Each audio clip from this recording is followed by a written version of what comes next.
Welcome to my YouTube channel biology শেখো। আমি শেখ নওয়াজ হোসেন। আমি তোমাদের কথা দিয়েছিলাম যে উচ্চ মাধ্যমিকের জন্য ওয়ান শট ভিডিও দেব। সেই ভিডিও নিয়ে আজকে উপস্থিত হয়েছি। প্রত্যেক দিন আমরা একটা একটা করে চ্যাপ্টার করব। আজকে আমাদের প্রথম চ্যাপ্টার খাদ্য উৎপাদনে উন্নতি সাধন। এর দুটো পার্ট আছে, একটা হচ্ছে উদ্ভিদের পার্ট, একটা প্রাণীর পার্ট। দুটো পার্টই কিন্তু খুব ইম্পর্টেন্ট এবং এই একটা সিঙ্গেল চ্যাপ্টার থেকে প্রচুর নাম্বার ক্যারি করে। সেই জন্য আমরা চেষ্টা করব এই পার্টটাকে প্রথম ক্লাস দিয়ে আমরা কমপ্লিট করার। প্রত্যেক দিন আমাদের নিয়ম থাকবে সকালে একটা ওয়ান শট ভিডিও দেবো এবং রাত্রে সন্ধ্যা 7টার সময় আমরা এই ভিডিওর 2 নম্বর 3 নম্বর 5 নম্বরের সলিউশন দেবো। এই ভিডিওটা দেখার পর তোমাদের ওভারঅল চ্যাপ্টার সম্পর্কে একটা কমপ্লিট ধারণা হবে। সেই সঙ্গে যে নোটসটা আমি এখানে পড়াবো সেই নোটসটাও তোমরা পেয়ে যাবে। অনেকের মনে ধারণা হতে পারে যে যেটা আমি পড়াচ্ছি বা নোটসটা কোন বই থেকে কালেক্টেড। তো বেসিক্যালি এটা অনেকগুলো বই থেকে কালেক্টেড। সাঁতরার বই, ছায়ার বই এবং সেই সঙ্গে বিভিন্ন কোচিং মডিউলের ম্যাটেরিয়াল। এর মধ্যে যে ছবিগুলো ইউজ হয়েছে সেগুলো বেসিক্যালি। চ্যাপ্টারটা আমরা শুরু করি। প্রথমে পড়ব উদ্ভিদ প্রজনন বিদ্যা। বেশ কিছু শব্দ আমরা প্রথমে কনসেপ্ট বুঝবো, তারপর আমরা নোটস থেকে সে সংজ্ঞা বুঝে নেব।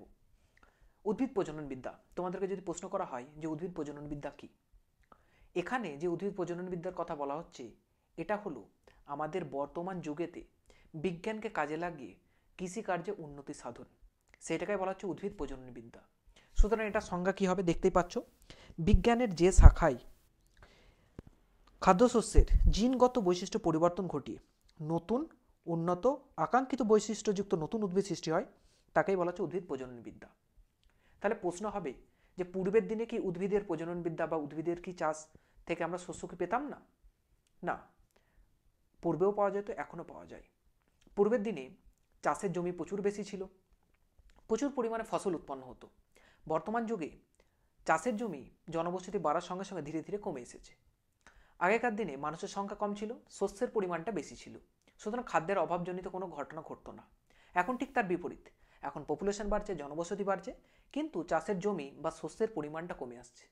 সুতরাং এখন মানুষের প্রথম তাগিদ হবে যে আমরা কম জায়গার মধ্যে কিভাবে প্রচুর বেশি শস্য উৎপাদন করব এবং সেই সঙ্গে শস্যের মধ্যে যাতে গুণগত মান ও বৈশিষ্ট্য ভালো থাকে। প্রথম যে জিনিসটা আমরা এই উদ্ভিদ প্রজনন বিদ্যায় মডার্ন যুগে করেছি সেটা হলো, আগেকার জন্য কথার জন্য বলছি, একটা ধান চাষ হতে যদি টাইম লাগতো 4 থেকে 5 মাস, এখন সেটা করা হয়েছে ফলনের সময় হ্রাস, অর্থাৎ 2 থেকে 3 মাসে একটা যেন চাষ হয়ে যায়। সুতরাং উদ্ভিদ প্রজনন বিদ্যার প্রথম যে গুণাবলীটা আমরা পেয়ে থাকি বিজ্ঞানের মধ্যে প্রবেশ করানোর ফলে, প্রথম কি গুণগত মান বৃদ্ধি হওয়া, দ্বিতীয় নাম্বার ফলনের যে সময় হারটা সেটা কমে যাওয়া, তৃতীয় নাম্বার বিভিন্ন ধরনের উদ্ভিদ আগের দিনে দেখা যেত যে পেস্ট বা বিভিন্ন ধরনের পোকামাকড়ের সংক্রমণ ঘটতো, এখন উদ্ভিদকে রূপান্তরিত করা হয়েছে যাতে তার মধ্যে কোনো রকম কোনো রোগ না ঢোকে। সুতরাং এগুলোই হচ্ছে আমাদের উদ্ভিদ প্রজনন বিদ্যার লক্ষ্য বা উদ্দেশ্য। প্রথম কি ফলন বৃদ্ধি, দ্বিতীয় কি গুণগত মান বৃদ্ধি, তৃতীয় হলো রোগ বৃদ্ধি, রোগ প্রতিরোধ ক্ষমতা, চতুর্থ হলো ফলনের সময় হ্রাস এবং পঞ্চম নম্বর উন্নত গঠন বৈশিষ্ট্য। এখন প্রশ্ন হবে যে প্রথম কে এই ধরনের একটা জিনিসকে কৃষিবিদ্যার মধ্যে প্রবেশ করালো? 1960-এর দশকে প্রথম বিজ্ঞানী নরম্যান বরলোগ, আমেরিকান একটা কৃষিবিজ্ঞানী, তিনি কি করেছিলেন না কৃষি কার্যের মধ্যে অর্থাৎ শস্যের মধ্যে জেনেটিক্যাল ইঞ্জিনিয়ারিং ব্যবস্থা করেছিলেন কিছু, যার মাধ্যমে তিনি উদ্ভিদে পরিবর্তন ঘটিয়েছিলেন। এই যে ঘটনা একে বলা হয় গ্রিন রিভলিউশন। সুতরাং গ্রিন রিভলিউশনের ফাদার বলা হয় কাকে? নরম্যান বরলোগকে। এবং ভারতবর্ষে এটি করেছিলেন MS স্বামীনাথন। কিছুদিন আগেই উনি পরলোক গমন করেছেন। তো সময়টা ছিল 1960-এর দশক থেকে 1970-75 দশক পর্যন্ত, যে সময় ট্রেডিশনালি ভারতবর্ষে যে পরিমাণ ধান গম উৎপন্ন হতো তার অনেক বেশি গুণ উৎপন্ন হতো গ্রিন রিভলিউশনের ফলে। তো এই যে কৃষিকার্যে একটা প্রচুর পরিমাণে পরিবর্তন আসলো, এই জন্য একে বলা হয় রিভলিউশন। গ্রিন শব্দটা যেহেতু গাছের কালার জেনারেলি সবুজ হয় সেই জন্য তার সঙ্গে যুক্ত করা হয়েছে। এরকমই কয়েকটা রিলেটেবল শব্দ আছে, যেমন হোয়াইট রেভলিউশন। হোয়াইট মানে সাদা, তো এটা সাদার সঙ্গে যদি আমরা মেলাই সেটা হচ্ছে ডেয়ারি অর্থাৎ মিল্ক উৎপাদন, দুধ উৎপাদন যেতে হয় তাকে বলা হয় হোয়াইট রেভলিউশন। এরকমই একটা টার্ম আছে ব্লু রেভলিউশন। ব্লু শব্দটা জেনারেলি আমরা জলের সঙ্গে ইউজ করে থাকি, অর্থাৎ ফিশারি বা অ্যাকোয়াকালচারের জন্য আমরা ইউজ করি ব্লু রেভলিউশন। এরকমই একটা শব্দ আছে রেড রেভলিউশন, যেটা তোমরা টেস্ট পেপার সলভ করার সময় হয়তো দেখেছো।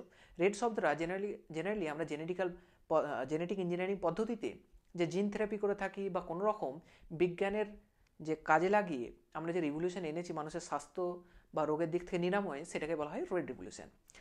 দেখতে পাচ্ছ এখানে গ্রিন রিভলিউশন নিয়ে যদি তোমাদের 2 নম্বরের টিকা আসে তোমরা কিন্তু এটা লিখতে পারো যে 1960 থেকে 75 খ্রিস্টাব্দে সারা বিশ্বে খাদ্য উৎপাদনের নিমিত্ত কৃষিতে যে ব্যাপক উন্নতি পেয়েছিল তাকে বলে সবুজ বিপ্লব। সবুজ বিপ্লব কে জনক ছিলেন, দুটো ইম্পর্টেন্ট ভারতের জন্য এবং গোটা বিশ্বে। তারপরে বেশ কিছু ইম্পর্টেন্ট ডেটা আছে যেটা ক্লাস 10-এ তোমরা হয়তো ভূগোলে পড়ে এসছো। সেটা কি? ভারতবর্ষের কৃষি গবেষণা প্রতিষ্ঠান কোথায় আছে? দিল্লি। আলু গবেষণা প্রতিষ্ঠান কোথায় আছে? কটক। আর ইক্ষু গবেষণা কোথায় আছে? কোয়েম্বাটুর। এই তিনটে পয়েন্ট কিন্তু বেশ ইম্পর্টেন্ট, এমসিকিউ তোমাদের দিতেই পারে। আর যদি মুখস্থ না রাখো, গেস করে অ্যান্সার বলা কিন্তু এটা কঠিন হয়ে যাবে, সুতরাং তোমরা এটা মুখস্থ করে নিও। তারপরে প্রশ্ন, এই যে উদ্ভিদের প্রজনন করা হয়েছে, তো বেশ কয়েকটা পদ্ধতি অবলম্বন করা হয়েছে। সেই পদ্ধতিগুলোর নিচে নাম লেখা আছে যেগুলো একে অপরের সঙ্গে কম বেশি পরিচিত বা রিলেটেড। প্রথম উদ্ভিদ প্রবর্তন বা উদ্ভিদের ইন্ট্রোডাকশান, তারপরে নির্বাচন, তারপর সংকরায়ন, পলিপ্লয়েড প্রজনন, পরিব্যক্তি প্রজনন, হেটেরোসিস এবং জিন প্রযুক্তি। এখানে প্রত্যেকটা বিষয় জানার প্রয়োজন নেই, তবে এই পয়েন্টগুলো তোমরা জেনে রাখবে। বাই চান্স যদি কোনোদিন তোমাদেরকে কোশ্চেন করে উচ্চ মাধ্যমিকের ক্ষেত্রে যে কী কী পন্থা অবলম্বন করে আমরা উদ্ভিদ প্রজননে উন্নতি সাধন করেছি, তো এই পন্থাগুলো তোমরা নাম লিখতে পারো। এরপরে যে জিনিসটা আসবে সেটা হচ্ছে ইমাস্কুলেশন। অনেকেই হয়তো তোমরা 2 নম্বরের কোশ্চেনে এই কোশ্চেনটা পেয়েছো যে পুরুষ বন্ধ্যত্বকরণ বা পুং বন্ধ্যত্বকরণ কি। দেখো, একটা ফুল জেনারেলি হয় উভলিঙ্গ। উভলিঙ্গ ফুলে দুটো পার্ট থাকে, একটা মহিলা হিসেবে থাকে গর্ভকেশর আর একটা পুরুষের থাকে পুংকেশর। এখন একটা উভলিঙ্গ ফুলকে আমি যদি একলিঙ্গ ফুলে পরিণত করতে চাই, তখন তার মধ্যে থেকে আমাকে যে কোনো একটা লিঙ্গকে সরিয়ে দিতে হবে, হয় গর্ভকেশর নাহলে পুংকেশর। এবার গর্ভকেশর যেহেতু একদম ফুলের নিচে পর্যন্ত অবস্থান করে, সেই জন্য গর্ভকেশরকে কেটে বাদ দেওয়া একটু কঠিন। তার তুলনায় পুংকেশরকে বাদ দেওয়া সহজ, কারণ পুংকেশর একদম উপরের দিকে অবস্থান করে পরাগধানী।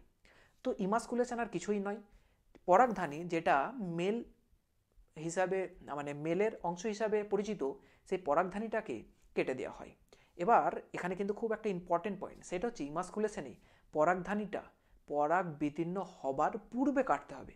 পরাগ বিদীর্ণ হয়ে গেলে তো ওটা যে কোনোভাবে তো পলিনেশন হয়ে যাবে, সেই জন্য পলিনেশন হবার আগে অর্থাৎ পরাগধানী বিদর্ণের আগেই আমি পরাগধানী যদি একটা উভলিঙ্গ ফুল থেকে কেটে দিই, তখন তাকে বলা হয় ইমাস্কুলেশন। সংজ্ঞাটা তোমরা দেখে নিই। লেখা আছে যে পদ্ধতিতে স্ত্রী জনিতরূপে চিহ্নিত উদ্ভিদের উভলিঙ্গ ফুল থেকে পরাগধানীর বিতরণ ও পরাগরেণুর বিস্তারের আগেই, এটা কিন্তু খুব ইম্পর্টেন্ট একটা শব্দ বা লাইন, পুংকেশরগুলিকে অপসারণ করা হয় বা পরাগরেণুকে নিষ্ক্রিয় করা হয়, তাকে বলা হয় ইমাস্কুলেশন। বোঝা গেছে? ইমাস্কুলেশনের তাহলে সংজ্ঞাটা কী রকম দাঁড়াবে, যে একটা উভলিঙ্গ ফুল থেকে পরাগধানী বিদর্ণ হওয়ার আগেই পরাগধানীকে কেটে বাদ দেওয়াকে বলা হয় ইমাস্কুলেশন। ইমাস্কুলেশন কেন করা হয়, যে সংজ্ঞাটা বললাম এর মধ্যেই লুকিয়ে আছে। সেটা কি? একটা পরাগধানী আর একটা গর্ভকেশর পাশাপাশি আছে, পরাগধানী থেকে পুংরেণু গর্ভকেশরের উপর পড়তেই পারে, এর ফলে এইটা যে ধরনের পরাগ মিলন, এই ধরনের পরাগ মিলনকে বলা হয় সেলফ পলিনেশন। তো এই ধরনের পরাগ মিলন যাতে না হয় সেটা প্রতিহত করাই হচ্ছে ইমাস্কুলেশনের কাজ। সেটাই নিচে লেখা আছে, স্বনিষেক, যাতে প্রতিহত হয় সেটাই ইমাস্কুলেশন করে থাকে। এবার ইমাস্কুলেশন যখন করা হয়, ফুলটার তো গর্ভকেশর রয়েছে, সুতরাং আমরা চেষ্টা করি যে গর্ভকেশরের উপর ওই গাছের যাতে অপর কোনো আর পরাগধানী এসে না পড়ে, সেই জন্য ওকে আমরা প্রোটেকশন স্বরূপ উপরে প্লাস্টিক, কাগজের ব্যাগ বা কোনো রকম একটা আবরণী দিয়ে ঘিরে দিই, যাকে বলা হয় ব্যাগিং। ব্যাগ দিয়ে ঘিরে দেওয়া হয় বলে একে বলা হয় ব্যাগিং।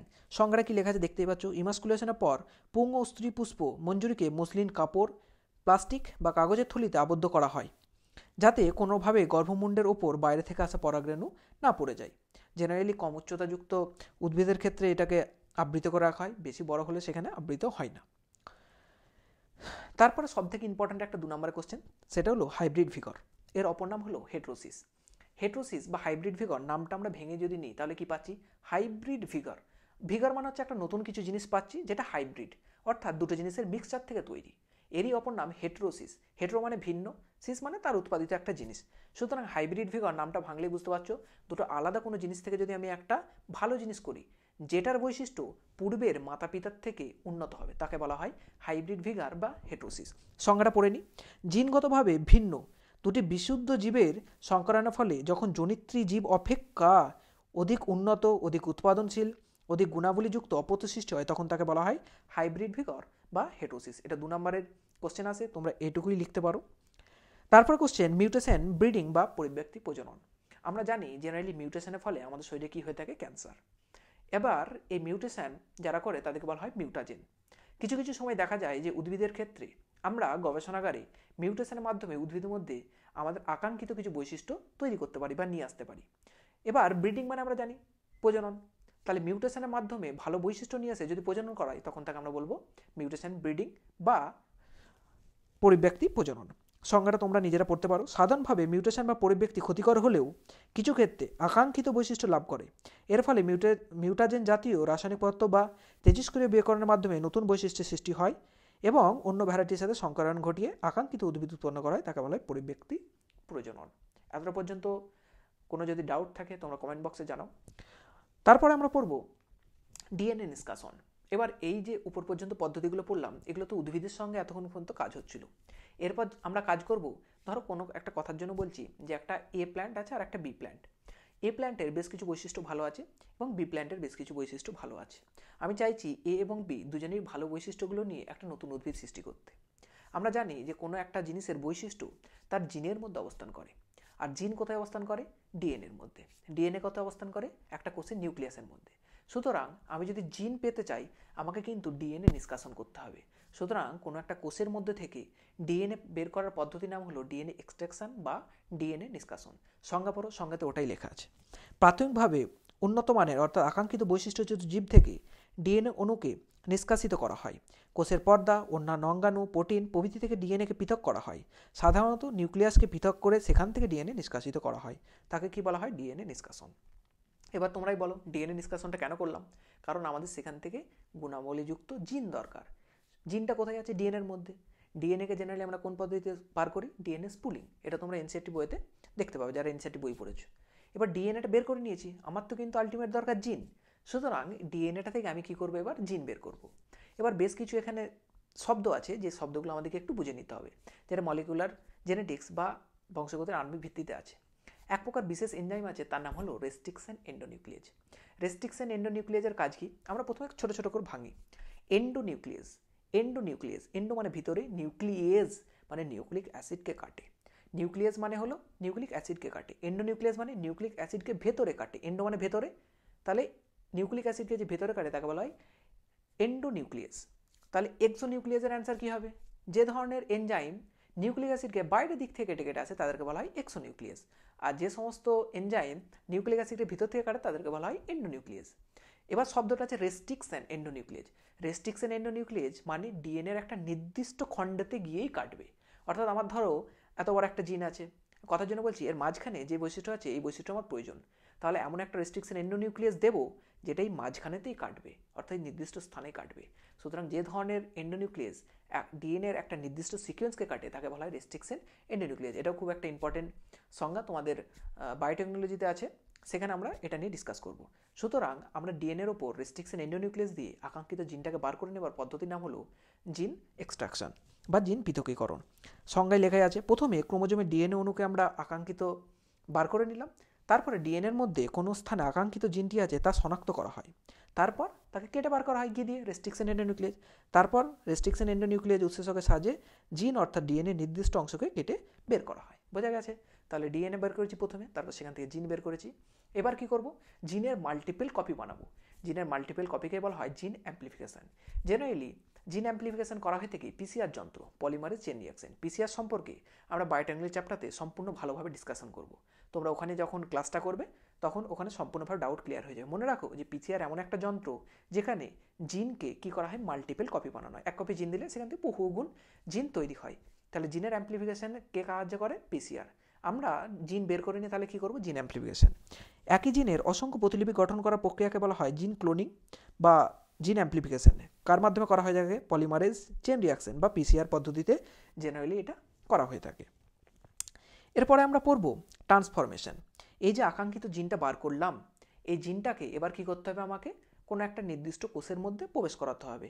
যে গাছটার মধ্যে আমি কি চাই না ভালো বৈশিষ্ট্যটা ঢুকে যাক, তার মধ্যে আমাকে ওই জিনটা প্রবেশ করাতে হবে। তার ফলে সেই গাছটা যখন বড় হয়ে উঠবে তখন সেই গাছটার মধ্যে ভালো বৈশিষ্ট্যগুলো যাতে পাই।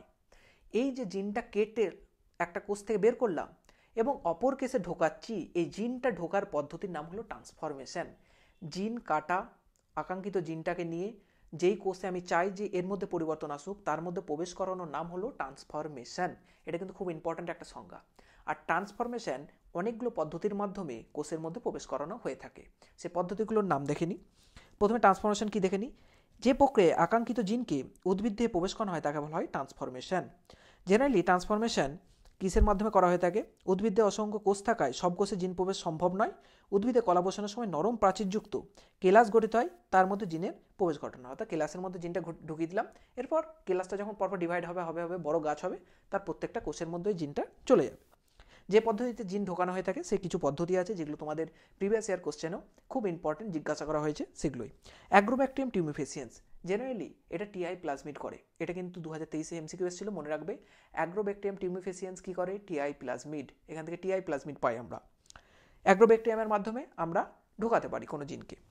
তারপর জিন গান অর্থাৎ একটা যেমন বন্দুক হয়ে থাকে, তার মধ্যে যেমন গুলি থাকে, তেমনভাবে একটা জিন গান বলে একটা যন্ত্র আছে যার মধ্যে জিনকে প্রবেশ করিয়ে কোষের মধ্যে ঢোকানো হয়। তারপর হলো মাইক্রো ইঞ্জেকশন পদ্ধতি। যেমনভাবে ইঞ্জেকশনের মাধ্যমে আমরা কোনো ফ্লুইডকে শরীরের বাইরে থেকে শরীরের মধ্যে ঢোকাই, তেমনভাবে মাইক্রো ইঞ্জেকশন অর্থাৎ খুব ছোট্ট একটা ইঞ্জেকশন আছে যার মাধ্যমে জিনকে আমরা একটা কোষের মধ্যে প্রবেশ করতে পারি। তারপর হলো ইলেকট্রোপোরেশন। ইলেকট্রো অর্থাৎ বিদ্যুৎ, পোরেশন মানে ফুটো, অর্থাৎ বিদ্যুতের সাহায্যে আমরা যদি কোষের গায়ে ছোট ছোট ছিদ্র করি বা ফুটো করি, তখন তাকে বলা হবে ইলেকট্রোপোরেশন। এই ফুটোর মধ্যে দিয়ে আমরা জিনটাকে প্রবেশ করে দিতে পারি, তাহলে এটা হবে ইলেকট্রোপোরেশনের মাধ্যমে কোষ পর্দা ভেদ করে উদ্ভিদ কোষে প্রবেশ করানো হয়। আর এই ট্রান্সফরমেশন যখন হয়ে গেল, ধরো আমি বলছি এই জিনটাকে নিয়ে এই কোষের মধ্যে ঢুকিয়ে দিয়েছি, এই পদ্ধতির নাম ট্রান্সফরমেশন। আর এই কোষটার মধ্যে যখন জিনটা ঢুকে গেল, তখন এই কোষটাকে বলবো ট্রান্সজেনিক কোষ। আর এই কোষ থেকে যে উদ্ভিদ সৃষ্টি হবে তাকে বলবো ট্রান্সজেনিক উদ্ভিদ, অথবা এই কোষ থেকে যদি প্রাণী সৃষ্টি হয় তখন তাকে বলবো ট্রান্সজেনিক প্রাণী। তাহলে সংজ্ঞাটা কী হবে? কোনো একটা আকাঙ্ক্ষিত জিনকে কোনো একটা কোষের মধ্যে প্রবেশ করালে যে উদ্ভিদ বা প্রাণী সৃষ্টি হয় তাকে বলা হয় ট্রান্সজেনিক উদ্ভিদ অথবা ট্রান্সজেনিক প্রাণী। সংজ্ঞাটা দেখে নাও। জেনেটিক ইঞ্জিনিয়ারিং পদ্ধতির মাধ্যমে কোনো জীবের আকাঙ্ক্ষিত জিনকে উদ্ভিদে প্রবেশ করানোর পদ্ধতিকে বলা হয় ট্রান্সজেনিক উদ্ভিদ। উদাহরণ আমরা জানি বিটি কটন, বিটি ব্রিঞ্জাল। ব্রিঞ্জাল বা কটন এগুলো হচ্ছে উদ্ভিদ, এর মধ্যে আমরা বিটি ঢুকিয়েছি। বিটি মানে ব্যাসিলাস থুরিনজেন্সিস নামক একটা ব্যাকটেরিয়া, একটু পরে আমি সেটা নিয়ে প্রপার ডিসকাশন করছি। তাহলে বিটি বা ব্যাসিলাস থুরিনজেন্সিসের বিশেষ কিছু বৈশিষ্ট্য আমি কটনের মধ্যে ঢুকিয়ে দিয়েছি, তাহলে বিটি কটন তৈরি হয়েছে। এটা একটা ট্রান্সজেনিক উদ্ভিদ, নর্মাল কটন ট্রান্সজেনিক উদ্ভিদ নয়, বিটি কটন একটা ট্রান্সজেনিক উদ্ভিদ। একইভাবে ব্রিঞ্জাল অর্থাৎ বেগুনের মধ্যে আমি বিটির বৈশিষ্ট্য ঢুকিয়ে দিয়েছি, জিন ঢুকিয়ে দিয়েছি, সেই কারণেই বিটি ব্রিঞ্জাল হলো একটা ট্রান্সজেনিক উদ্ভিদ। এত পর্যন্ত কারো কোনো সমস্যা আছে? এত পর্যন্ত খুব ইম্পর্টেন্ট। এরপর আমরা পড়বো কলা পালন, যাকে ইংলিশে বলা হয় টিস্যু কালচার। টিস্যু মানে আমরা কি জানি? কতগুলো ছোট ছোট ছোট ছোট কোষ মিলে একটা পুঞ্জ গঠন করলে তখন তাকে বলা হয় টিস্যু। এই টিস্যু থেকে সম্পূর্ণভাবে উদ্ভিদ তৈরি হয়। জেনারেলি দুটো বৈশিষ্ট্যকে কাজে লাগিয়ে আমরা টিস্যু কালচার করে থাকি। একটার নাম হলো টোটিপোটেন্সি আর একটার নাম হলো প্লিউটোপোটেন্সি। এই দুটো সংজ্ঞাই কিন্তু খুব ইম্পর্টেন্ট, তোমরা মনে রেখো। টোটিপোটেন্সি মানে কোষের কোনো একটা ছোট্ট অংশ যেখান থেকে সম্পূর্ণ উদ্ভিদ তৈরি হতে পারে তাকে বলবো টোটিপোটেন্সি। আর উদ্ভিদের কোনো অংশ যেখান থেকে একটা শুধুমাত্র অঙ্গ তৈরি হতে পারে তাকে বলো প্লিউটোপোটেন্সি। টোটিপোটেন্সির উদাহরণ কি? যেমন আমাদের যে কোনো ধরনের আমাদের যে কোনো ধরনের জাইগোট কিসের উদাহরণ হবে? টোটিপোটেন্সি। আর স্টেম সেল, আমাদের শরীরের ধরো কোনো একটা সেল, এখান থেকে শুধুমাত্র স্কিনই তৈরি হতে পারবে, বা আমাদের লিভারের সেল লিভারই তৈরি করতে পারবে, তো এই ধরনের সেলকে বলা হয়ে থাকে প্লিউটোপোটেন্সি। এখানে নিচে এই ছকের মধ্যে আছে, তোমরা এই সংজ্ঞাটা কিন্তু পড়ে নিতে পারো। এবার কলা পালন মানে কি? এই পদ্ধতিকে কাজে লাগিয়ে বা ছোট্ট একটা কোষ থেকে বা টিস্যু থেকে বা কলা থেকে আমরা যদি সম্পূর্ণ উদ্ভিদ তৈরি করতে পারি তখন সেই পদ্ধতিকে কি বলা হয়ে থাকে? টিস্যু কালচার বা কলা পালন। সংজ্ঞাটা পড়ে নিই। জীবদেহের বাইরে পরীক্ষাগারে অফকোর্স ছোট্ট একটা কোষ নিচ্ছি, তাকে তো আমি যে কোনো জায়গায় ফেলে দিতে পারি না, যে কোনো জায়গায় ফেলে দিলে তো সেটা নষ্ট হয়ে যাবে।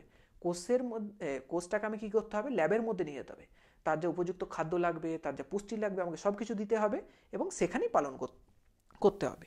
লেখা আছে পরীক্ষাগারে জীবাণুমুক্ত। অফকোর্স জীবাণুমুক্ত তো করতেই হবে, নাহলে তো উদ্ভিদটা জীবাণুযুক্ত হয়ে যাবে।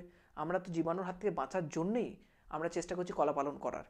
পরিবেশে উপযুক্ত পুষ্টি মাধ্যমে উদ্ভিদ দেহ থেকে বিচ্ছিন্ন কোষ, কলা, প্রোটোপ্লাজম, অঙ্গ বা ভ্রূণ থেকে সম্পূর্ণ উদ্ভিদ সৃষ্টি হবে। কলা পালনে কিন্তু সম্পূর্ণ উদ্ভিদ সৃষ্টি হবে, তখন তাকে বলা হয়ে থাকে কলা পালন বা টিস্যু কালচার।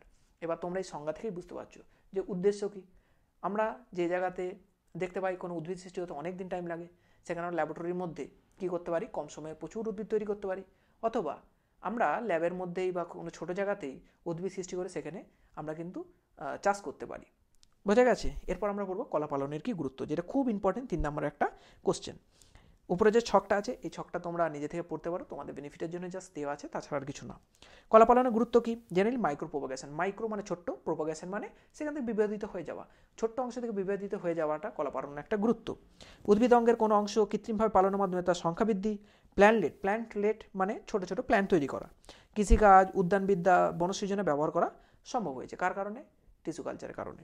তারপর রোগমুক্ত উদ্ভিদ, অর্থাৎ আমরা ল্যাবরেটরির মধ্যে জীবাণুমুক্ত পরিবেশে তাকে পালন করছি, সেই কারণে সেই উদ্ভিদটা তৈরি হবে, তার মধ্যে কোনো রকম রোগ থাকবে না। সাধারণ পরিবেশে দেখতে পাওয়া যায় যে উদ্ভিদ যদি চাষ করি আমরা, সেখানে প্রচুর পরিমাণে উদ্ভিদের মধ্যে আক্রমণ হতে পারে, পেস্টের হোক, ইনসেক্টের হোক বা যে কোনো রকম। তো সেই রোগমুক্ত আমরা উদ্ভিদ কিন্তু কলা পালনের মাধ্যমে পেতে পারি। তারপর বেশ কিছু পয়েন্ট লেখা আছে, দেহজ ভ্রূণ সৃষ্টি, হ্যাপ্লয়েড উদ্ভিদ সৃষ্টি এবং ট্রান্সজেনিক উদ্ভিদ সৃষ্টি। এই যে পয়েন্টে লেখা আছে হ্যাপ্লয়েড উদ্ভিদ সৃষ্টি কীভাবে সম্ভব, ধরো আমাদের কোনো একটা হ্যাপ্লয়েড কোষের অংশ নিলাম, কোনো একটা গ্যামেট নিলাম, ওই গ্যামেটটা থেকে আমি যদি সম্পূর্ণ উদ্ভিদ সৃষ্টি করি, তখন সেই উদ্ভিদটা হয়ে যাবে হ্যাপ্লয়েড, অর্থাৎ তার মধ্যে ক্রোমোজোম সংখ্যা হবে n। আমরা জেনারেলি জানি যে উদ্ভিদ দেহ বা আমাদের বডি কী হয়ে থাকে, ডিপ্লয়েড, অর্থাৎ 2n। এক্ষেত্রে কিন্তু শুধুমাত্র n হবে। তারপরে সবথেকে ইম্পর্টেন্ট বা মোস্ট ইম্পর্টেন্ট একটা বলা চলে, অনেকগুলো চ্যাপ্টার এখানে কম্বাইন্ড আছে, সেটা হলো সিঙ্গেল সেল প্রোটিন। শব্দটা ভাঙলেই আমরা অ্যান্সার পেয়ে যাবো। সিঙ্গেল মানে একটা এক কোষ, সেল মানে হচ্ছে কোষ, প্রোটিন মানে প্রোটিনে পরিপূর্ণ থাকবে। সুতরাং সিঙ্গেল সেল প্রোটিন কি, এককোষী একটা জিনিস যেটার মধ্যে প্রচুর পরিমাণে প্রোটিন থাকবে, তাকেই বলা হবে সিঙ্গেল সেল প্রোটিন। অনেক উদাহরণ তোমরা পড়েছো, স্পাইরুলিনা, ক্লোরেল্লা। তোমরা এই সম্পর্কে একটা জিনিস জানো যে মহাকাশে যারা যান তারা বেশি খাবার নিয়ে যেতে পারেন না, তারা চেষ্টা করেন যে ছোট কিছু নিয়ে যাব, কিন্তু সেখান থেকে এনার্জি প্রচুর বেশি জেনারেট হবে। তো ওনারা কি নিয়ে যান, এই ধরনের সিঙ্গেল সেল প্রোটিন নিয়ে যান। ওয়েস্টার্ন কান্ট্রিতে এগুলো এখনও প্রচলিত চালু হয়েছে সিঙ্গেল সেল প্রোটিন। সেগুলো কি না, ছোট্ট এককোষী একটা সেল যদি খেয়ে নেওয়া হয়, সেখান থেকে প্রচুর পরিমাণে প্রোটিনেসিয়াস এনার্জি পাওয়া যায়। আমাদের প্রোটিনজনিত যে রোগ আছে, সেই রোগ থেকে কিন্তু মুক্তি পাওয়া যাবে ওই একটা ছোট্ট এককোষী যদি ওই জীব খাওয়া হয়, বা সিঙ্গেল সেল যেটা প্রোটিন বলা হচ্ছে। উদাহরণ হচ্ছে স্পাইরুলিনা, ক্লোরেল্লা। সংজ্ঞাটা পড়ে নিই। ব্যাকটেরিয়া, শৈবাল, সায়ানোব্যাকটেরিয়া, ছত্রাক, ইস্ট, বিশুদ্ধ বা মিশ্র কালচার থেকে নিষ্কাশিত যে প্রোটিন পশু বা মানুষের অনুপূরক বা সাপ্লিমেন্টারি খাদ্য হিসেবে ব্যবহার করা হয়, তাকে বলা হয় এককোষী প্রোটিন বা সিঙ্গেল সেল প্রোটিন। উদাহরণ কি, স্পাইরুলিনা, ক্লোরেল্লা। দুটোই খুব ইম্পর্টেন্ট, মনে রেখো। এর সুবিধা কি, প্রোটিন জাতীয় খাদ্যের অভাবজনিত রোগ দূর করা যায়। ধরো কথার জন্য বলছি, প্রোটিন বিভিন্ন সোর্স থেকে পাওয়া যায়, যেমন ডাল থেকে পাওয়া যায়, মাংস থেকে পাওয়া যায়। এবার কথার জন্য বলছি, আমি 1 কেজি ডাল খেলে, জাস্ট একটা উদাহরণ বলছি, 1 কেজি ডাল খেলাম, সেখান থেকে আমি 50 গ্রাম প্রোটিন পাচ্ছি। কিন্তু সিঙ্গেল সেল প্রোটিনে দেখা যাবে একটা সিঙ্গেল সেল যেটার ওজন হয়তো দেখা যাবে 1 গ্রাম বা 2 গ্রাম, সেখান থেকে আমি তার কম্পারিজনে অনেক বেশি প্রোটিন পাচ্ছি। তাহলে সেক্ষেত্রে যারা প্রচুর পরিমাণে দামি জিনিস কিনে খেতে পারবে না, তারা সিঙ্গেল সেল প্রোটিন থেকে সেই অভাবটা দূর করতে পারে, যদি সিঙ্গেল সেল প্রোটিনের প্রচুর দাম এখন। তারপরে নিরামিষেরাও এটা কিন্তু খেতে পারে প্রোটিন হিসাবে, মাংস টাংস যারা খায় না। তারপরে একটা পয়েন্ট আছে, বেকারিজিত খাদ্যের সিঙ্গেল সেল প্রোটিন ব্যবহার করলে পুষ্টিমান বৃদ্ধি পায়। এটা মাইক্রোবস ইন হিউম্যান ফেল চ্যাপ্টারতেও আছে এই যে পয়েন্টটা, সিঙ্গেল সেল প্রোটিন। সেখানে বেকারিজিত খাদ্য তৈরি করতেও আমরা সিঙ্গেল সেল প্রোটিনের ব্যবহার দেখতে পাই। তারপরে যে পয়েন্ট আছে সেটা হলো বায়োফর্টিফিকেশান। জেনারেলি আমাদেরকে জানতে হবে ফর্টিফিকেশান শব্দের অর্থ কী।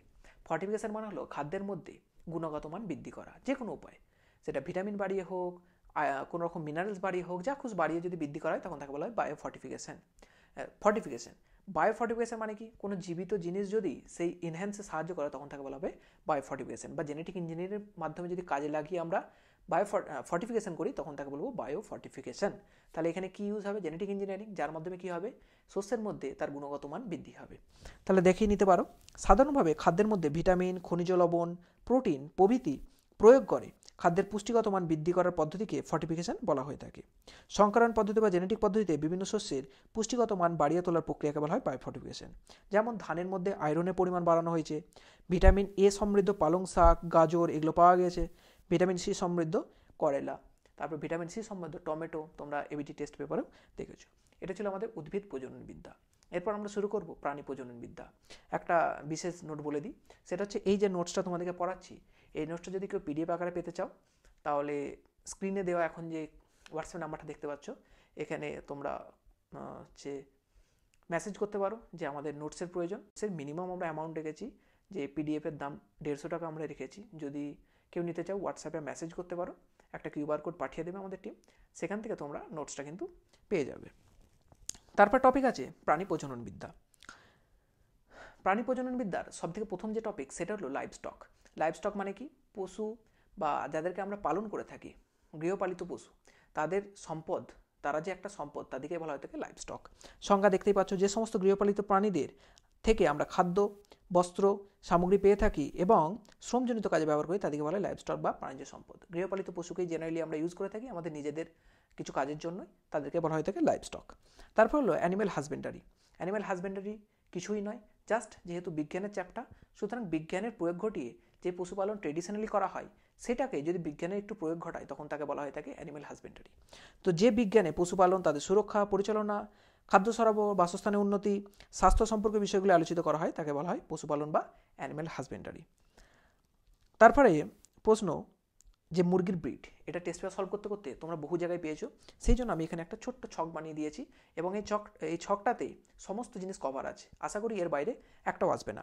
তো মুরগির ব্রিডে প্রথমে পড়বো দেশীয়, তারপর পড়বো বিদেশীয়। দেশীয় ব্রিডে জেনারেলি আমরা পাই আসিল, তারকনাথ, খগাস এবং কাশ্মীরি।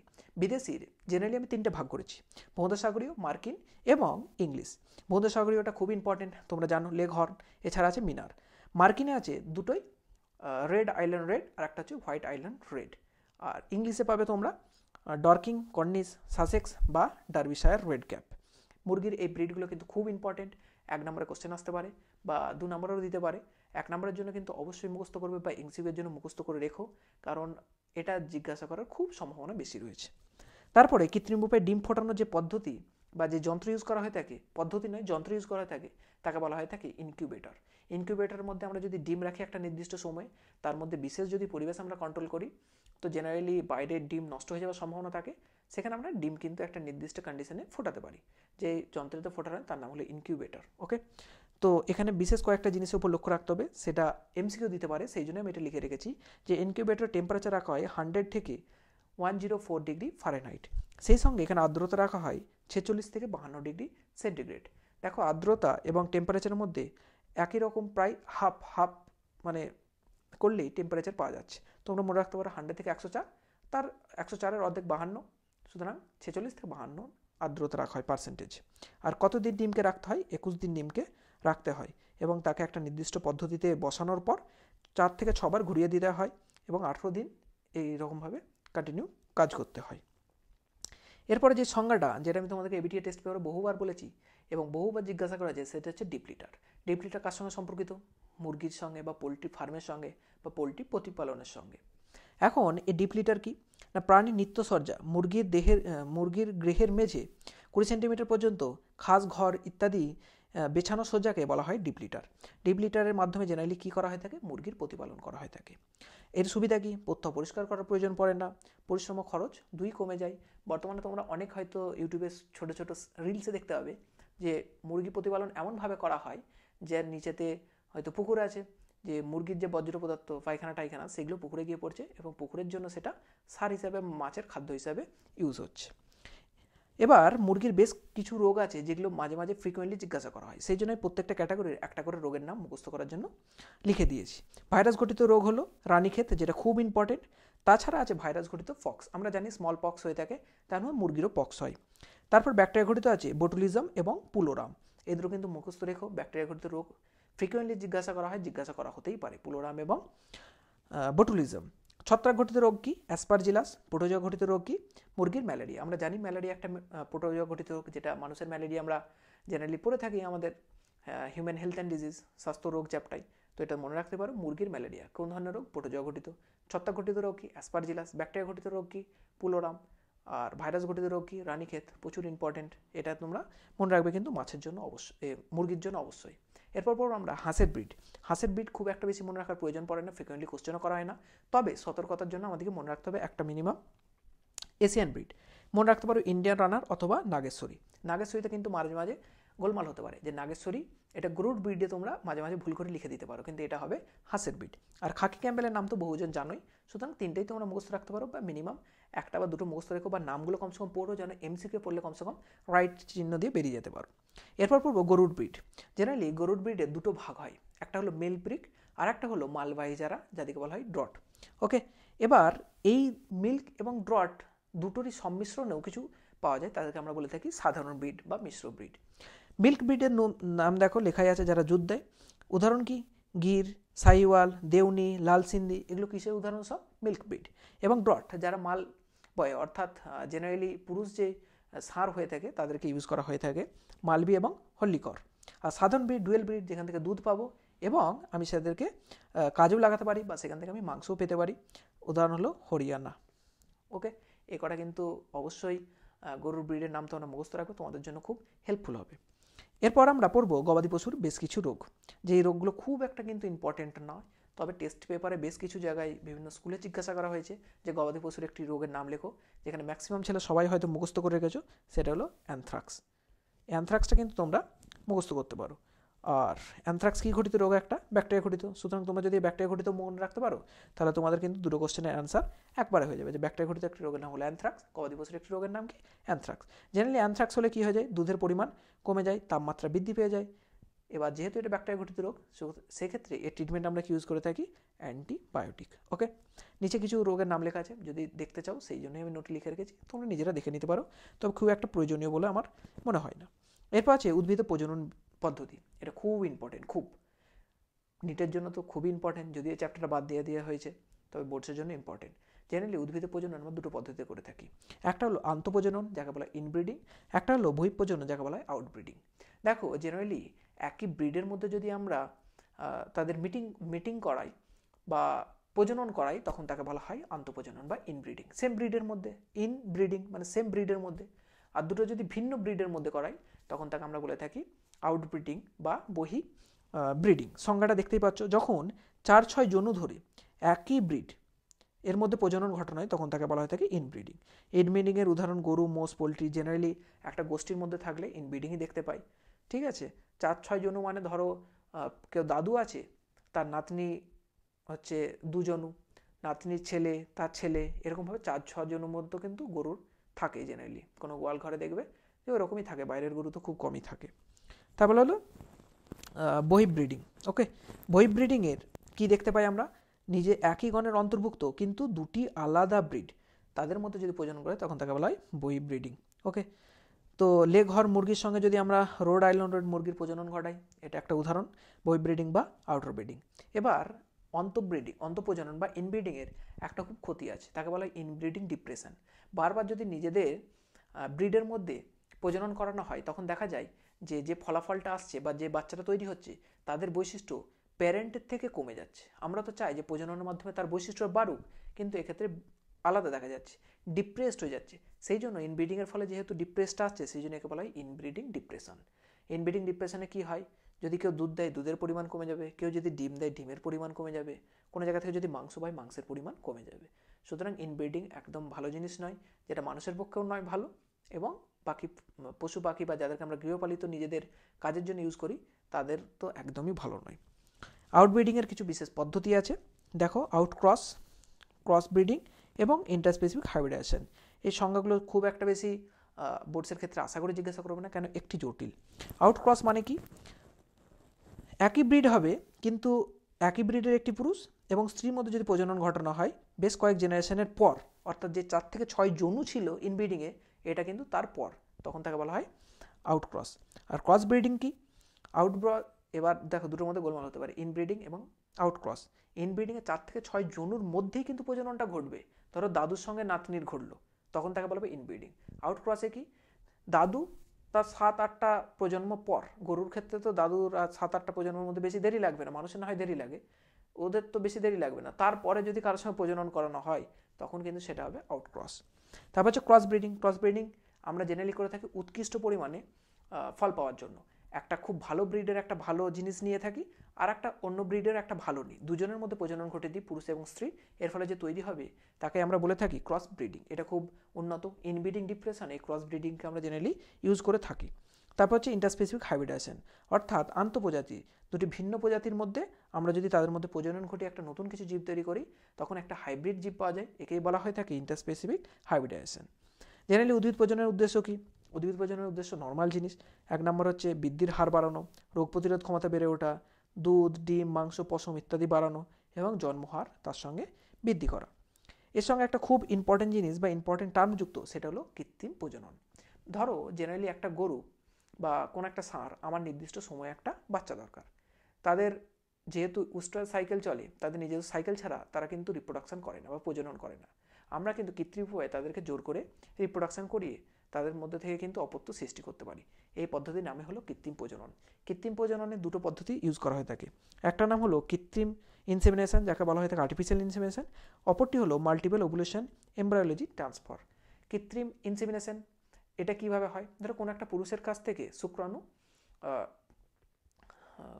কালেক্ট করা হলো, এবং ওই শুক্রাণুটা কোনো একটা স্ত্রী দেহের মধ্যে ইঞ্জেকশনের মাধ্যমে বা কোনো কৃত্রিম পদ্ধতিতে আমি আমি শরীরের মধ্যে প্রবেশ করে দেবো, এবং ওই শুক্রাণুটা কী করবে, স্ত্রীতে গিয়ে গিয়ে ফার্টিলাইজেশন করবে। এটাকে বলা হয়তো কৃত্রিম ইনসেমিনেশন। জেনারেলি কখন করা হয় কৃত্রিম ইনসেমিনেশন? যদি মহিলাটার ক্ষেত্রে ডিম্বাণু আসে তখন এটা করা হয়, কিন্তু মহিলার ক্ষেত্রে ডিম্বাণু আসছে না, কিন্তু আমার ডিম্বাণু প্রচুর পরিমাণে দরকার, তখন আমরা করে থাকি multiple ovulation embryo transfer technology, যার ফুল ফর্ম হলো, যার শর্ট ফর্ম হলো মোয়েট। এটা কিন্তু খুব ইম্পর্টেন্ট একটা টার্ম, মোয়েট, যেটা ফুল ফর্ম মাঝে মধ্যে জিজ্ঞাসা করা হয়। তাহলে এখানে কি করা হয়ে থাকে? এখানে বিশেষ ইনজেকশন ইউজ করা হয়ে থাকে। আমরা জানি ওভুলেশনের জন্য বা ফলিকল তৈরি করার জন্য এফএসএইচ হরমোন লাগে। আমরা কৃত্রিম উপায়ে এর মধ্যে কি ঢুকিয়ে দিই? এফএসএইচ।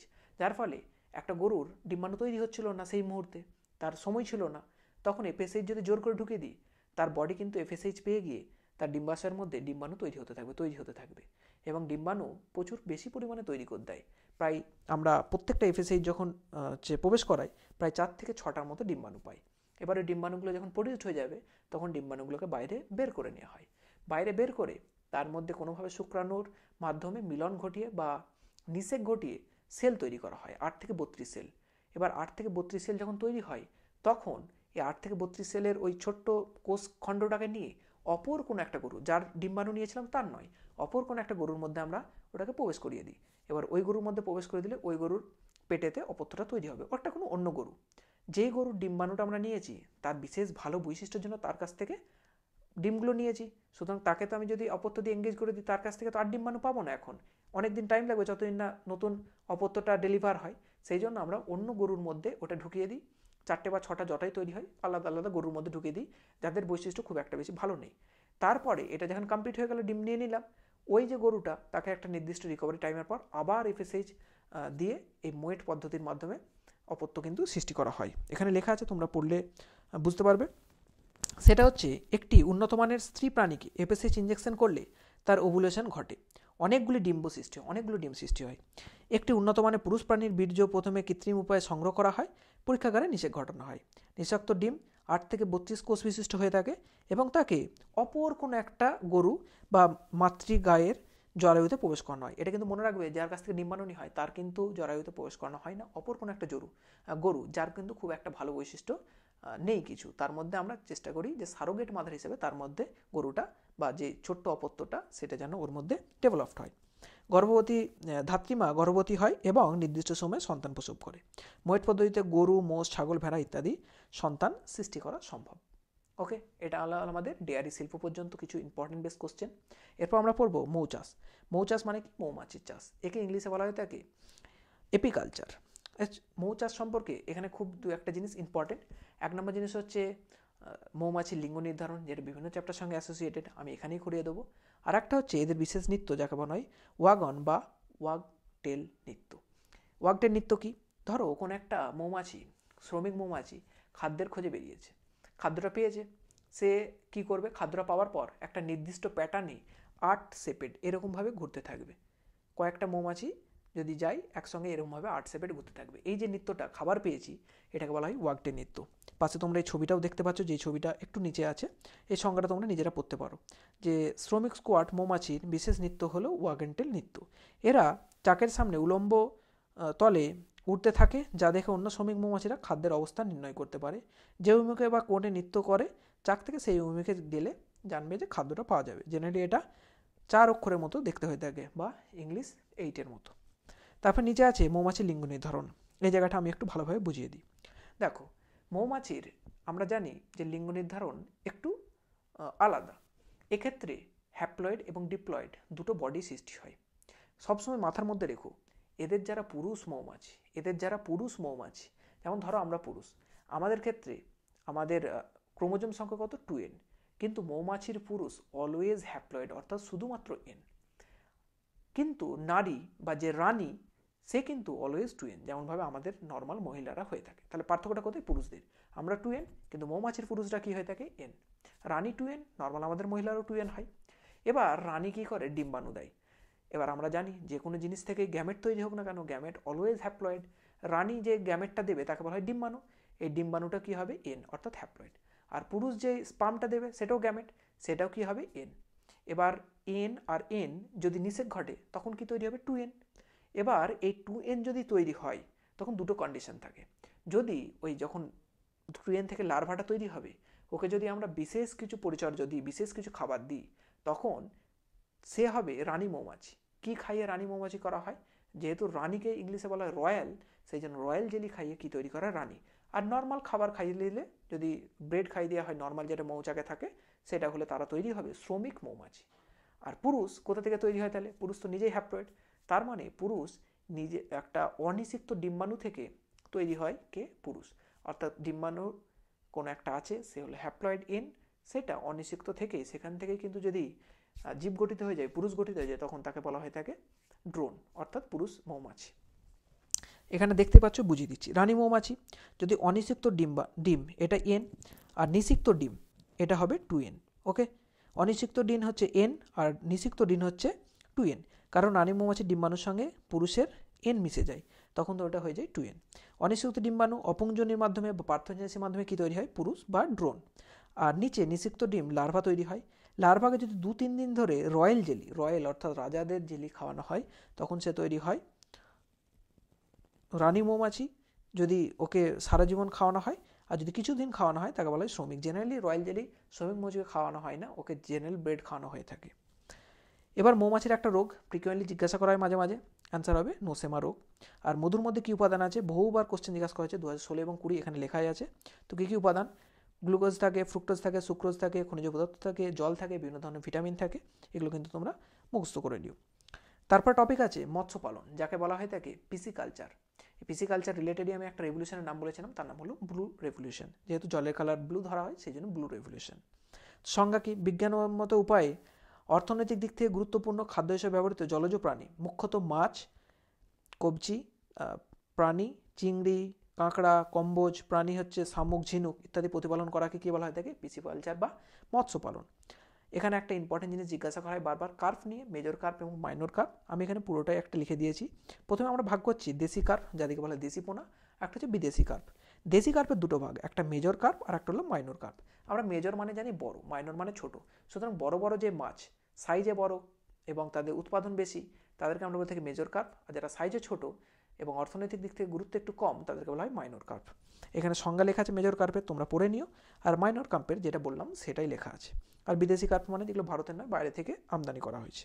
এর কিছু উদাহরণ এখানে লেখা আছে, এই উদাহরণ কিন্তু তোমরা এখান থেকে কিন্তু মুখস্থ করে নিও, খুব ইম্পর্টেন্ট উদাহরণ মাঝে মাঝে জিজ্ঞাসা করা হয়ে থাকে। তারপর হলো প্রণোদিত প্রজনন। যেমনভাবে আমরা কিছুক্ষণ আগে মোয়েট দেখেছিলাম ডেয়ারি শিল্পের ক্ষেত্রে, তেমনভাবে মাছের ক্ষেত্রেও আমরা দেখতে পাই প্রণোদিত প্রজনন। অর্থাৎ কোনো একটা মাছের ডিম্বাণু নিঃসরণ হচ্ছে না, সেক্ষেত্রে আমরা কোনো একটা জায়গা থেকে এফএসএইচ কালেক্ট করে মাছের মধ্যে প্রবেশ করিয়ে দেবো। মাছের মধ্যে যখনই এফএসএইচ ঢুকিয়ে দেওয়া হবে, তখনই সে কী করবে না ডিম্বাণু তৈরি করতে থাকবে এবং ডিম্বাণু নিঃসরণ হবে। এই যে পদ্ধতি, এফএসএইচ বাইরে থেকে ঢুকিয়ে দেওয়া হলো, তখন তাকে বলা হয় প্রণোদিত প্রজনন। যে পদ্ধতিতে পরিণত পুরুষ, স্ত্রী ও পুরুষ মাছকে পিটুইটারি নির্যাস ইনজেক্ট করে জনন গ্রন্থিকে উদ্দীপিত করে বদ্ধ জলাশয়ে লিপ্ত করা হয় এবং সূক্ষ্ম ডিম্বাণু নিঃসরণ ঘটানো হয়, তাকে প্রণোদিত প্রজনন বলে। এটার সঙ্গে মোয়েটের একটাই পার্থক্য, ওখানে মহিলার ডিম্বাণু নিঃসরণকে বাড়ানো হয়েছিল, এখানে পুরুষ এবং মহিলা দুজনকেই ইনজেক্ট করা হয় এবং দুজনেরই নিঃসরণ বাড়ানো হয়, মহিলার ডিম্বাণু, পুরুষের শুক্রাণু। পিটুইটারি সংগ্রহ এবং পিটুইটারি নির্যাস, এই পদ্ধতিটা মাঝে মাঝে 3 নম্বরে জিজ্ঞাসা করে থাকে। তোমরা এটা পড়লে কিন্তু কিছু কেমন বুঝতে পেরে যাবে, এটা নিজে থেকে একটু পড়ে নিও। তারপর হচ্ছে নিবিড় চাষ। জেনারেলি নিবিড় চাষ বলতে কি বোঝায়? স্তরে ভাগ করে করে আমরা যদি মাছ চাষ করি। আমরা কথার জন্য বলছি কোনো একটা পুকুর 10 মিটারের মতো গভীরতা। আমরা জানি যে জলের থেকে 2 মিটার নিচেতে ABC মাছ বসবাস করে, তার থেকে 2 মিটার নিচে DEF বসবাস করে, তার থেকে নিচে GHI বসবাস করে। এই যে লেয়ারে লেয়ারে আমি মাছগুলো জানি, তাদেরকে যদি সেইভাবে লেয়ারেই আমি যদি চাষ করি 3টে করে প্রজাতির, তখন তাকে বলা হয় নিবিড় মিশ্র চাষ। নিবিড় মিশ্র চাষে দেখো একটা অনুপাত আছে, কাতলা, রুই এবং মৃগেল 4:3:3 আমরা জেনারেলি চাষ করে থাকি। সংজ্ঞাটা পড়লে বুঝতে পারবে। স্তরভিত্তিক মাছ নির্বাচন করে যখন একই পুকুরে প্রধানত 3 প্রকার দেশি পোনা চারার সঙ্গে চাষ করা হয়, তখন তাকে বলা হয় নিবিড় চাষ। এবার এই দেশির সঙ্গে যদি বিদেশি মাছ যোগ করে দেওয়া হয়, তখন তাকে আমরা বলে থাকি মিশ্র চাষ, নিবিড় মিশ্র চাষ। কি লেখা আছে? 3 প্রকার দেশি, তার সঙ্গে কি থাকবে? 3 প্রকার বিদেশি পোনা। এবার এখানে নিচেতে এই উদাহরণটা দেখতেই পাচ্ছ, 3 প্রকার দেশি, 3 প্রকার বিদেশি, মানে টোটাল কত ধরনের মাছ থাকবে? 6 ধরনের। এই জায়গাটা তোমরা পড়লে এখানটা একটু বুঝতে পারবে। তারপরে নিবিড় মিশ্র চাষের সুবিধা কি না, প্রচুর মাছ, ভ্যারাইটির মাছ যদি একসঙ্গে বসবাস করে, তাদের মধ্যে খাদ্যের যে একটা কম্পিটিশন থাকে, কম্পিটিশনটা দেখা যাবে না। সেই সঙ্গে প্রচুর ভ্যারাইটির মাছ একসঙ্গে উৎপাদিত হবে। ঠিক আছে, জলাশয়ের সব স্তরগুলি মাছ চাষের জন্য ব্যবহৃত হবে, প্রতিযোগিতামূলক কোনো ক্ষতি সাধন করবে না, স্তরভিত্তিক মাছ থাকার ফলে বিভিন্ন প্রজাতির প্রতিযোগিতাও দেখা যায় না, কম খরচে এবং উচ্চ ফলনশীল। ওকে, তারপর হচ্ছে রোগের কিছু নাম যেগুলো মাছের জন্য ইম্পর্টেন্ট। একটা হচ্ছে ফুলকার পচন, যাকে বলা হয় গিল রট। একটা হয় পাখনা ও লেচের পচন। ওকে, কোন কোন ব্যাকটেরিয়া এখানে কাজ করে টেস্ট পেপার সলভ করতে গিয়ে তোমরা হয়তো দেখতে পেয়েছো, জিজ্ঞাসা করা হয়েছে কিছু কিছু জায়গায়, তো মুখস্থ করে নিও এই নামগুলো। খুব একটা বেশি ইম্পর্টেন্ট নয়, তবুও নিজেদের সেফটির জন্য মুখস্থ করতে পারো। তার নিচে আছে পোলট্রি ফার্ম ম্যানেজমেন্টের সংজ্ঞা। পোলট্রি ফার্ম ম্যানেজমেন্ট কিছুই না, মুরগি, টার্কি, হাঁস এগুলোর প্রতিপালন কৃত্রিম উপায়ে যদি করা হয়ে থাকে, তাদেরকে ভালো জায়গায় রেখে, তাদেরকে সুস্থ খাবার দাবার দিয়ে, তাদের জন্য সমস্ত সরঞ্জাম নিয়ে তখন যে পালন করা হয়ে থাকে তাকে বলা হয় পোলট্রি ম্যানেজমেন্ট। আমরা পোলট্রি মানে কিন্তু এটা যেন কোনো দিন না ভাবি যে মুরগি আমরা পোলট্রি খেয়ে থাকি শুধুমাত্র সেই মুরগিকেই বোঝানো হচ্ছে। পোলট্রি মানে কিন্তু সমস্ত পাখিকেই বোঝানো হয়, যেগুলো আমরা চাষ করে থাকি, যেমন মুরগি, হাঁস, টার্কি প্রভৃতি ধরনের যেগুলো আছে। আজকের জন্য চ্যাপ্টারটা এখানেই। ভিডিও কেমন লাগলো, আর কোন কোন টপিকের উপর বা কোনো আরও ভালোভাবে ডিটেলস কিছু ভিডিও টপিকের উপর চাই কিনা তোমরা কমেন্ট বক্সে জানাও। আমি তোমাদের জন্য সবসময় হাজির আছি।